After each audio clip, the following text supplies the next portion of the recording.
Hey, it's Jared with Hill Media Group. We help small businesses grow online without the overwhelm. And today we're going to talk about 3 things that you as a small business owner could do to your website to improve the overall experience. Number 1 is to optimize for mobile and for speed. Most people are doing their research from a smartphone, especially if you're a direct-to-consumer business.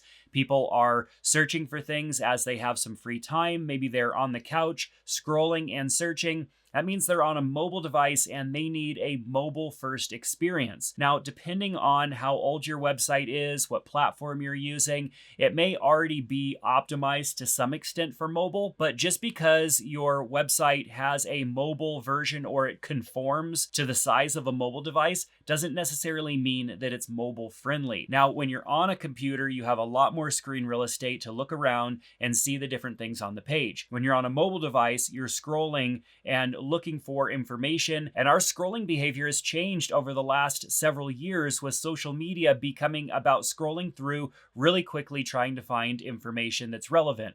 And so we need to make sure that our website answers questions quickly without much scrolling, and that the navigation process is really simple. This means not only using a responsive design that looks good across all different device sizes, but also making sure that we don't have too many things going on any specific page so that we don't confuse somebody, frustrate them, which would send them going back to the search engines. It's very easy to overwhelm people with a lot of imagery and different things that they have to scroll past to find the useful information they're looking for. So keep it simple. Have a couple of images that convey what it is that you're trying to accomplish. Maybe it's before and after photos, maybe it's a happy customer, something like that. You want to showcase the outcome and you want to have some text explaining what it took to get to that outcome. Links and buttons that take people to other places on your website should be really easy to tap, making navigation a breeze. You also want to make sure that these pages load quickly, so that means using online tools to test page speed and how fast your website loads, not just from the desktop, but also from the mobile experience. Number 2 is to clarify your message and call to action. I already alluded to this a little bit, but it's super important that we are extremely clear. People are scrolling quickly, looking for answers, and we have to answer their questions quickly and show that we are the solutions provider that they're looking for. And that means having really clear and concise content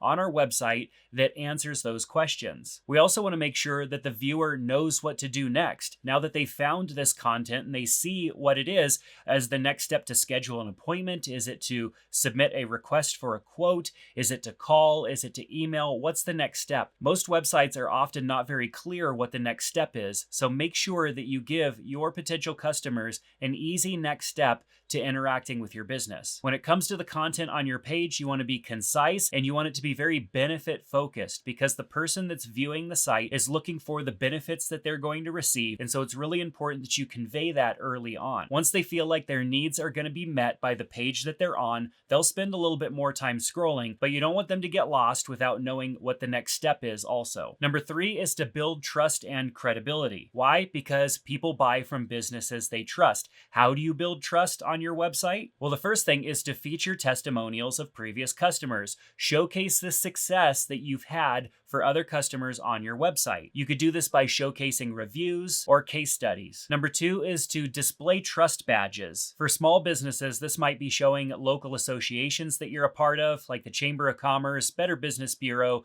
or industry-specific associations. Make sure to include clear contact information. Make it very easy for people to contact you. Websites that don't have a contact form or an easy way to contact often come across a bit shady because it looks like the website wants your business but doesn't want to interact with you. Have an About Us page with a real story and real images of real people. When people are searching for a business to work with, the number 1 thing that they want is to not make a mistake in hiring or deciding to go with that business. And so the more that you can inform that person and give them peace of mind by providing this type of information, the more comfortable they're going to feel in contacting you and doing business with you. So these are 3 things that you can do to instantly improve your website, but it's also also really important that people find your website in the first place. A website often is something that people use to verify if you are a valid business and somebody that they should trust, but they need to find your business in the first place. So it's extremely important for your business to show up in Google search when people are looking for a business near them that has your services. We've got a bunch of articles on our website on how to accomplish this, and we'd also love to accomplish this for you. Check out the link in the description below to our local SEO resources, and head on over to hillmediagroup.com to get your free 15-minute local SEO strategy consultation. If you found this useful, hit subscribe. If you have a question, make sure to contact us, and we hope to see you back in another one soon. Take care.